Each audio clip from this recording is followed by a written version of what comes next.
When my dad texted me, "Don't contact us again," it felt like the ground disappeared beneath me. No warning, no argument, nothing that could explain why the man who raised me would cut me off with a single sentence. I stared at the message for minutes, rereading it until the words blurred, trying to understand what I had done wrong. But before I could even process the shock, my sister Marley called and told me she was coming over. She sounded shaken, almost scared, and that alone made my chest tighten. Marley never sounded scared. When she arrived, she didn't lecture me, didn't tell me to calm down, didn't even sit properly. She just looked at me with this mix of guilt and pain and said, "Elias, they've been lying to you for years." I remember laughing, because what else do you do when your family starts falling apart in the span of an hour? But she didn't laugh. She just kept staring, her eyes glassy, her voice trembling like she had held this in for way too long. And in that moment, I knew whatever she was about to say would change everything. I asked her what she meant, but she hesitated, like she was choosing which truth would hurt me the least. "Dad didn't text you because of anything you did today," she said. "He texted you because he's scared you're getting too close to the real story." That sentence alone made my stomach twist. My entire life, I believed my family, while strict and sometimes cold, was at least honest. But Marley kept talking, her voice low, like the walls themselves might be listening. She told me our parents had been hiding things from me for years, things that would have shattered my trust long ago if she hadn't quietly tried to shield me from them. She admitted she had wanted to tell me sooner, but every time she got close, Dad would shut her down. He always said exposing the truth would tear the family apart, but clearly, he didn't mind tearing me out of it. I could see how much it hurt Marley just to talk about it. She wasn't the type to cry, yet her hands shook the whole time, like she was afraid the truth would burn both of us. I had 100 questions, but none of them could form. My mind was a mess of betrayal and confusion. What truth? Why me? Why now? Why cut me off instead of explaining? Marley sat beside me, her voice softening as she said, "I'm sorry, Eli. I should have told you everything years ago. But I thought I was protecting you. I thought they would change." Her apology hit harder than Dad's message. My own sister had been carrying secrets to save me from being hurt by the people who were supposed to love us unconditionally. That night became the moment everything shifted. The moment I realized my family wasn't just broken. It had been breaking long before I ever noticed. And Marley's quiet confession was only the beginning of the truth I never asked for, but desperately needed. Marley didn't waste time. As soon as I asked her what she meant about the real story, she took a deep breath and told me something I never expected to hear in my life. "Elias, they've always favored Jonas. Since we were kids." At first, I thought she meant the usual family comparisons, but she shook her head before I could even respond. "No, Eli. I mean always. Mom and Dad built their whole world around him, not you." I felt my chest tighten. Jonas Weller, my cousin, the golden boy, the one everyone praised for every small achievement. Growing up, I thought he was just naturally talented or lucky. I never imagined my parents played a role in making sure he shined brighter than me. But Marley kept talking, her voice steady but sad. "They acted like you were part of the family, sure. But Jonas? Jonas was their investment. Their legacy. I didn't understand. Why Jonas? Why not their own son?"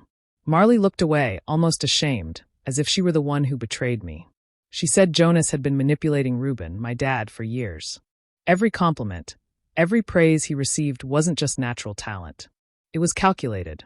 Jonas knows exactly what to say to Dad to get what he wants. He's been doing it since high school. He feeds him stories, lies, whatever keeps him in their good graces. The more she explained, the colder my body felt. I remembered all the times I had to work twice as hard for half the acknowledgement Jonas got effortlessly. The times Dad brushed off my achievements like they were accidents. I used to think I wasn't good enough. I used to think maybe I wasn't trying hard enough. But hearing Marley say it outright, that my own father fell for Jonas's manipulations, made something inside me crack. I asked her why she never said anything. Why she let me walk around believing I was the problem. Marley's eyes softened with guilt. "Because every time I tried to defend you, Dad shut me down. He said I was being dramatic or jealous. He told me not to bring it up again if I wanted peace in this house." Her voice shook. "And I was scared. Not for myself, but for you. You were already dealing with so much. I didn't want to add more pain. It hurt more hearing that than anything else. My own sister had been protecting me from our own parents. She had carried the weight of their favoritism, their lies, their cruelty. just so I wouldn't feel it. I didn't know if I should be grateful or angry, so I just sat there, feeling like the floor was tilting. As everything settled in my mind, the favoritism, the manipulation, the years of silence, I felt something heavy form in my chest. I needed answers. I needed the truth from the source. But the thought of facing my parents, of looking them in the eye after everything Marley just revealed, made my stomach twist. I wasn't ready. Not yet. Not until I understood the full extent of what they had done to me. Marley's next words hit me harder than anything I had imagined. She leaned closer, her voice barely above a whisper, and said, "Eli, Jonas took credit for your achievements when we were teens. Everything people praised him for, science fair wins, scholarships, sports awards, it was yours first. He just made sure everyone thought it was him." I stared at her, my mind racing, trying to remember the moments she mentioned. The science fair trophy in our living room, the letters of recognition pinned on Jonas's bulletin board at school, the smiles and congratulations meant for me but given to him. I remembered all of it, and now it made a bitter kind of sense. I felt my stomach churn. How could I have been so blind? How could my own parents let it happen? Marley went on, her voice trembling with a mix of anger and sorrow. And it didn't stop there. Dad made sure some things stayed in Jonas's favor, even when it hurt you directly. I swallowed hard, my throat dry, bracing myself for what she would say next. "Eli, the college funds. The ones Dad said were for you? They were rerouted to Jonas without you knowing. He, Dad, made it happen so Jonas could go to that private university instead of you." The words felt like icy water poured over my head. I had worked so hard, believing I was saving up for tuition, thinking every little sacrifice mattered. And all the while, my own father had silently shifted the opportunity to someone else. Someone who hadn't earned it, at least not in the way I thought I had. I wanted to scream, to run, to shake my dad until he admitted it was a mistake, but Marley's look stopped me. Her hands gripped mine, steadying me even as the walls of my childhood seemed to crumble. "Elias, I tried to stop it," she said softly. "I begged Dad to tell the truth, to at least give you the chance you deserved. He threatened me, told me that stirring things up would ruin the family, that I'd ruin your relationship with him if I said a word. I didn't know what else to do, so I stayed quiet, and I hated every second of it." Her confession hit me in ways I hadn't anticipated. My own sister had suffered alongside me, keeping secrets that protected my father's reputation at the expense of my own future. I sank into the couch, feeling like every step I had taken toward adulthood had been built on lies. How many other moments had been stolen from me? How many more achievements had Jonas taken credit for, quietly, while I stayed in the shadows? And worst of all, knowing now that Dad had actively covered it up, manipulated the system to favor someone else, made my heart ache with disbelief. I wanted to feel anger, and I did, but it was tangled with grief and a gnawing sense of guilt. Guilt that I hadn't seen it, guilt that I had believed in their version of fairness, guilt that I had trusted the people who were supposed to love me unconditionally. Marley squeezed my hand, her own tears brimming, and said, "I'm sorry, Eli. I should have told you sooner. But we can fix this. We just have to be careful." Fix it. The word echoed in my mind. I didn't know yet what it would take or how far I would have to go, but I knew one thing. The betrayals weren't just hidden, they were systematic. And now, it was time I uncovered every last one. The next morning, I decided I couldn't sit in disbelief any longer. I needed answers, proof, something solid to make sense of the years of manipulation and lies. Marley hesitated at first, but eventually, she agreed to help me dig through the past. We drove to the old storage unit our grandmother had left behind, a place I hadn't visited since childhood. Dust coated the metal door, and the air smelled faintly of mildew and old paper. Opening it felt like stepping into a time capsule, every box and file a piece of forgotten history. We started with the labeled boxes, school papers, old bank statements, letters.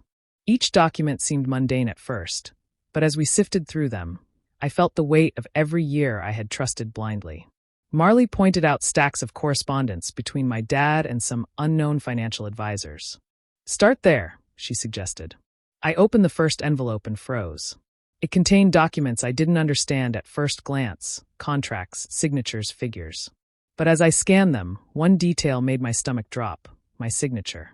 Except I hadn't signed it. My dad had forged it. I felt numb, the ink on the paper smudging in my vision as I tried to process what I was seeing.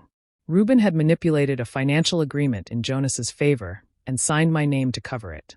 Years of careful planning, deceit hidden behind the guise of family responsibility, all meticulously documented. I could feel the anger simmering, the betrayal slicing through me deeper than the cold air of the storage unit. Marley, standing beside me, placed a hand on my shoulder, her voice quiet but firm. "I tried to stop him back then," she admitted. I looked at her, confusion and frustration colliding. "Tried? You never said anything." She nodded, her eyes glistening. "I confronted him the day I found out. I told him I wouldn't let him ruin your future, and he just smiled. He said if I breathed a word of it, he would cut me out completely. He threatened to erase me from the family entirely." Hearing her words, I realized the depth of the cage I'd been living in, one built not just by lies but by intimidation and fear. Marley had been brave enough to stand up, yet powerless against Reuben's authority. I felt a mix of guilt and admiration for her courage, and a renewed determination began to burn inside me. We spent hours digging through boxes, piecing together a puzzle I hadn't even known existed. Every document revealed another layer. Letters showing Jonas receiving funds meant for me, notes from advisors discussing keeping Elias in line, and more forged signatures. It was systematic, deliberate, and exhausting to witness, but I knew that uncovering these truths was the first step toward justice. By the end of the day, my hands were sore, my mind reeling, but I felt a strange sense of clarity. The past was messy, full of lies and deception, but it was mine to reclaim. Marley's quiet support reminded me that I wasn't alone in this fight, and for the first time in years, I felt ready to confront the people who had betrayed me. The storage unit, once a forgotten relic, had become the foundation for a plan I had yet to fully shape, but I knew one thing. The truth would finally come to light. I knew I couldn't wait any longer. I had to confront Jonas, the center of so much of this betrayal. I called him under the pretense of a casual meetup, trying to keep my voice steady even though my hands trembled. When I arrived at the cafe, he was already there, smirking over a cup of coffee like nothing had ever been wrong. His confidence, his arrogance, made my blood boil, but I forced myself to stay calm. "Elias," he greeted, his tone mockingly warm. "It's been a while." I didn't respond with pleasantries. Instead, I looked him straight in the eye and said, "I know everything. The college funds, the accolades, the opportunities, every single thing you stole from me. I know how Dad helped you cover it up." Jonas laughed, that smug, infuriating laugh I'd heard my whole life, and leaned back in his chair. "Slow to catch on, aren't we?" he said, tilting his head. "Honestly, I expected you to figure it out eventually, but I didn't think it would take this long." My heart sank. He wasn't remorseful. He was proud. "You don't understand," I said, my voice rising despite my efforts to stay composed. "This isn't just about taking credit. This is about years of my life, stolen, manipulated, controlled. How could you?" He cut me off, still smirking. "Eli, this isn't personal." "Well, not entirely. But yes, I planned this. I've been planning it for years. The business, the estate, everything your father thought belonged to you. None of it. By the time you realized, it would already be mine. And if I play my cards right, you'll be erased from every legal record connected to it." I felt like the floor had dropped beneath me. Every insult, every slight, every subtle push Jonas had given me over the years suddenly made sense. This wasn't a misunderstanding. This wasn't a lapse in judgment or favoritism. This was methodical, deliberate, and designed to remove me completely. You've been planning this all along," I whispered, a mix of disbelief and fury bubbling inside me. "You manipulated Dad, twisted everything to your favor. And for what? Just to erase me." Jonas shrugged casually, as if discussing the weather. "It's called surviving, Elias. Some of us have to be smart enough to take what's ours before someone else does. You should have been paying more attention." I clenched my fists under the table, my knuckles white. The betrayal wasn't just deep, it was suffocating. I had trusted my family, trusted that my hard work and loyalty meant something. And all the while, Jonas had been quietly plotting, and my father had let it happen. My mind raced, thinking of every opportunity I'd been denied, every achievement stolen, every time I'd been made to feel inadequate. The confrontation ended with Jonas standing up, smiling that same arrogant smirk, and walking away, leaving me seething. But as I watched him leave, a cold clarity settled over me. This wasn't just a family feud or a misunderstanding. I was dealing with a carefully orchestrated betrayal. And if he thought I would sit quietly while he erased me, he was wrong. Not anymore. After my confrontation with Jonas, I felt numb, angry, betrayed, but also painfully alone. That evening, Marley came over, her eyes determined, a fire I hadn't seen in years burning behind them. She sat down beside me, her voice low but firm. "Elias," she began, "you're not the only one who's suffered. I've been living under their control for years, too." Mom, she made sure I stayed quiet, told me it was for the family's reputation. She said exposing anything would ruin everything. And I believed her, until now. I looked at her, surprised. Marley had always seemed composed, like she had somehow managed to navigate the family without getting hurt as badly as the rest of us. But as she spoke, I realized the scars ran deep, just hidden under a calm exterior.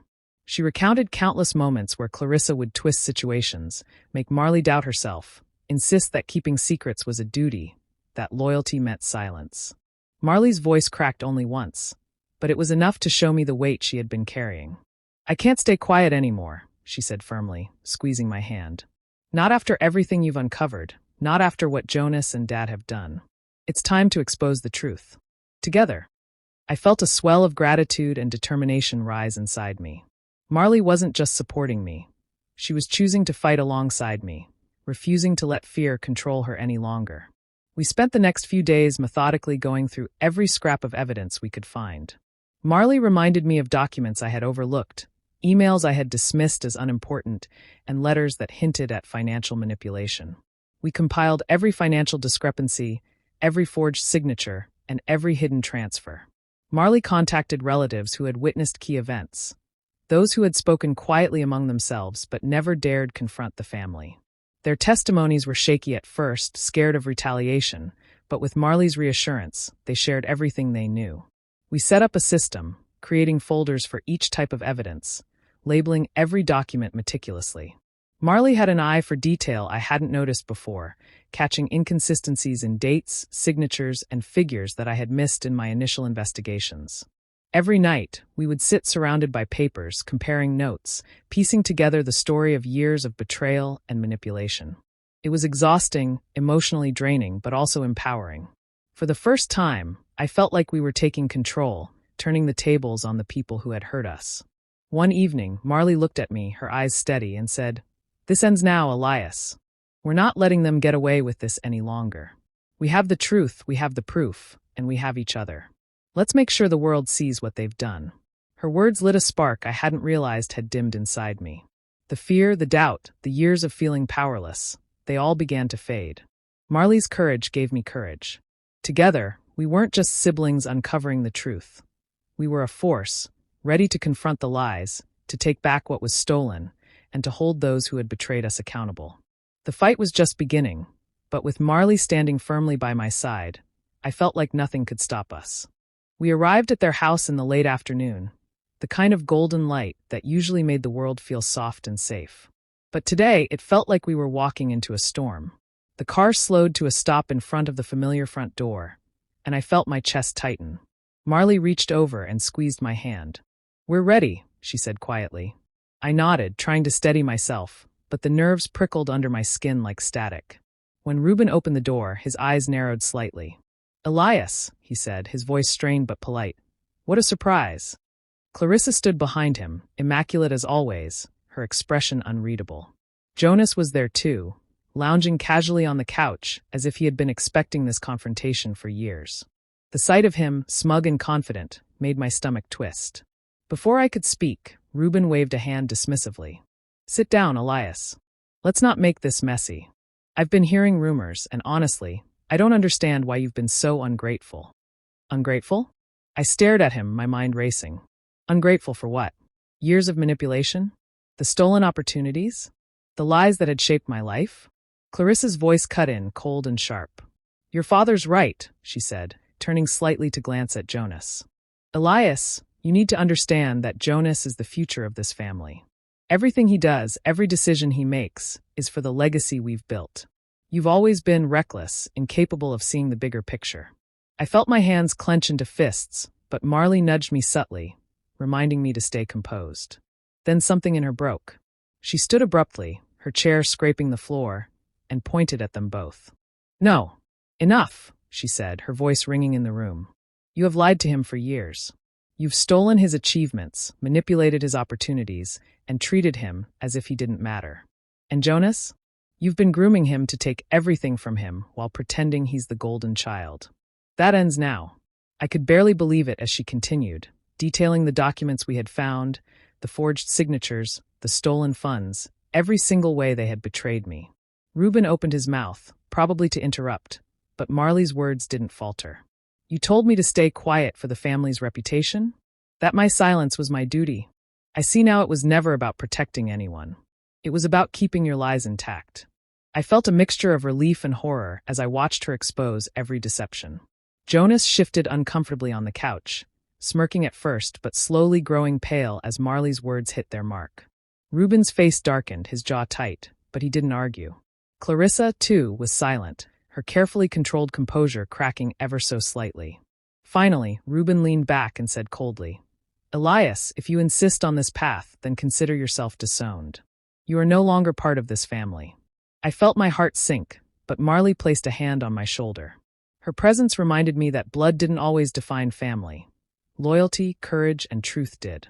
And in that moment, even as my father officially disowned me in front of my sister, I realized that standing with Marley, exposing the truth, we had already reclaimed something far more important than their approval. Elias sat in the dim corner of Callum Pierce's office, his hands trembling, not from fear, but from the cold clarity of a man who had finally reached the end of what he could silently endure. Callum, an old college friend turned sharp, relentless attorney, watched him with a measured look. If everything you're saying is true, he said, tapping a pen against a legal pad, then your father and Jonas didn't just cheat you, they committed actual, prosecutable crimes. Elias slid a folder across the table. It's true. All of it. And I have more. Callum opened the folder and scanned. Forged signatures. Bank transactions under Elias's name, but leading to Jonas's accounts. A falsified loan application. Elias waited, holding his breath, until Callum finally exhaled a long, low whistle. Reuben was careless. Jonas, too. He leaned back. This is enough to get a court order. But we need airtight proof, something even your mother's manipulation can't twist. As if on cue, the office door swung open and Marley stepped in, clutching a brown envelope. Her eyes were swollen from days of reading, crying, and realizing just how deep the family rot went. She placed the envelope on Callum's desk and whispered, I brought the rest. Inside were documents she had dug out from their parents' basement cabinet. Old contracts Reuben had rewritten, donation receipts that didn't match bank withdrawals, and even an email thread where Jonas admitted transferring money, but blamed Elias in case anyone asks. Elias watched Callum's eyebrows rise higher with each page. This, Callum said slowly, is a full-blown asset diversion scheme. And the forged signatures? A felony. Marley crossed her arms tightly over her chest. I'm done protecting them. If they wanted a perfect family image, they should have behaved like one. For the first time that day, Elias felt a flicker of fire, small but fierce. So what do we do? Callum straightened, his voice turning firm. We do this quietly. No warnings. No emotional confrontations. No moral speeches. We start with a forensic handwriting expert, then file a civil suit. And when it lands, Reuben and Jonas won't have enough time to rewrite a single lie. The plan began unfolding piece by piece. Elias provided statements. Marley located additional witnesses. An uncle who remembered Elias being pressured to sign documents at 16. An aunt who recalled Clarissa bragging about smoothing paperwork. Callum connected each dot meticulously. Every transaction traced. Every signature authenticated. Every document time-stamped and sealed. By the end of the week, the case file was almost 2 inches thick, a silent weapon built from years of buried truth. Elias stared at it, heart pounding. Once we file, there's no going back. Marley rested a hand on his shoulder. They threw you away, Eli. This isn't revenge. This is justice. Callum nodded. Ready. Elias inhaled deeply, feeling years of humiliation tighten and then finally break inside him. File it, he said. And with that single sentence, the Hart family's carefully constructed empire began trembling at its core. The news hit the Hart household like a bomb. It started quietly, with a subpoena arriving at Jonas's office first. Elias and Marley had been careful, strategic, methodical, but even they couldn't anticipate the wave of consequences that would follow. Jonas's smug confidence evaporated the moment investigators began asking questions, reviewing documents, and verifying signatures. The first call came to Elias from Callum Pierce. They're looking at Jonas for fraud, embezzlement, and a long list of financial irregularities. He won't be able to talk his way out of this one, Callum said, his tone steady but with an undercurrent of satisfaction. Hearing Jonas's name on the official charges made something inside Elias tighten and then release, a mix of relief and vindication he hadn't realized he needed. Every stolen opportunity, every manipulated moment, every lie that had been piled on him now had a tangible response. But the dominoes didn't stop there. Reuben, whose years of careful deceit had masked his forgeries and asset shifts, suddenly found himself under investigation as well. Identity forgery, misappropriation of funds, and intentional obstruction were serious charges, and the evidence Elias and Marley had gathered was undeniable. Clarissa's reaction was immediate and chaotic. The woman who had always maintained composure, always polished the family image, now seemed incapable of hiding panic.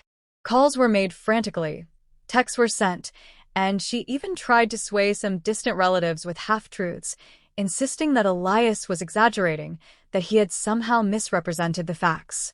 But the witnesses, documents, and meticulous case file left no room for lies. As the investigation unfolded, extended family members began to take sides. Relatives who had long been silent, hesitant to confront the truth, now started coming forward. One by one, they confirmed what Elias and Marley had uncovered: forged documents, misappropriated funds, favoritism, and systematic manipulation to elevate Jonas at Elias's expense. Their testimonies, once whispered in private, now strengthened the case with indisputable credibility. Elias watched all of this unfold, a strange mix of disbelief and quiet satisfaction settling over him.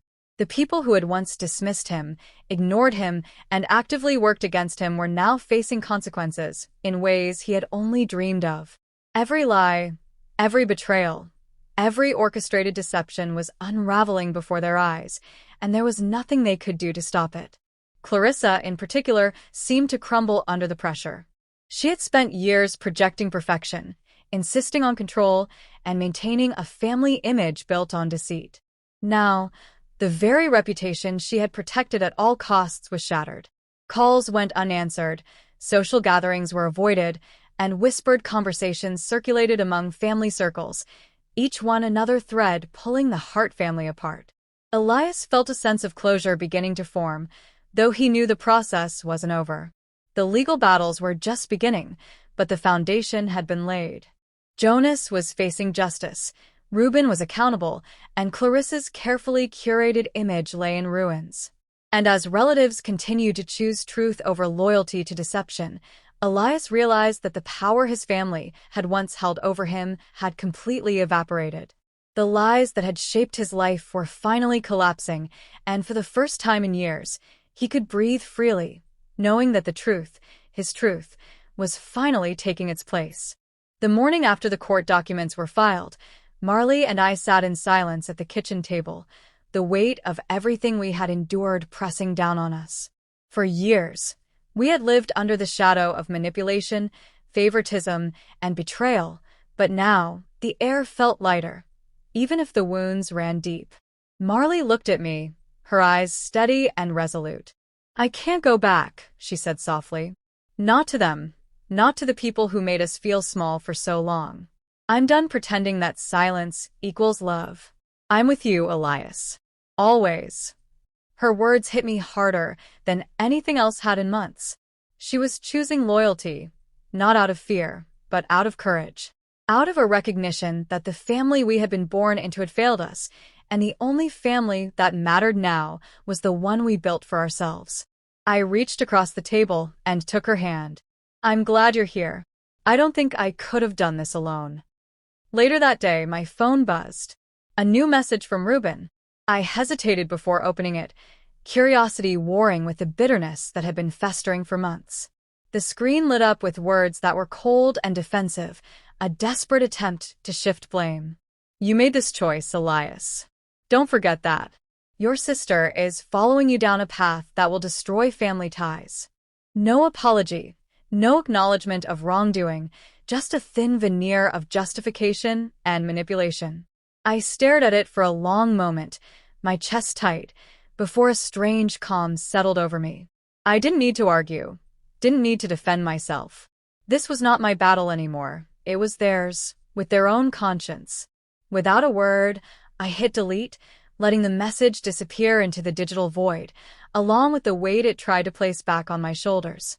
Marley and I spent the rest of the day going through old boxes we had salvaged, organizing documents and mementos, but now with a different purpose. Not revenge, not bitterness, but rebuilding. Each photo we kept, each note we filed, was part of creating a life anchored in truth and trust rather than lies and fear. We laughed quietly over memories long buried, shared stories that had never been told, and slowly began to stitch together the life we deserved. It wasn't easy. Years of betrayal couldn't be erased overnight. But with Marley by my side, every step forward felt stronger, steadier. The courage she had shown, her willingness to confront the truth, to refuse the toxic loyalty our parents demanded, had been the real turning point. I realized then that revenge was never what I truly needed. The power came from reclaiming our story, honoring our experiences, and building a future that was ours alone. As the sun dipped below the horizon, painting the room in warm light, I felt something I hadn't felt in years: peace. Marley squeezed my hand and smiled, and for the first time, I truly believed that together we could create a life filled with honesty, loyalty, and love, far stronger than the family we had lost. The past could not touch us anymore. We had reclaimed our truth, and with it, our freedom. Do you believe Elias made the right choice by cutting ties with his parents, or should he have tried to mend things despite their betrayal? Share your thoughts in the comments. I'm really curious to hear your opinion. And if stories like this resonate with you, make sure to subscribe and hit the notification bell so you never miss an emotional journey like this one.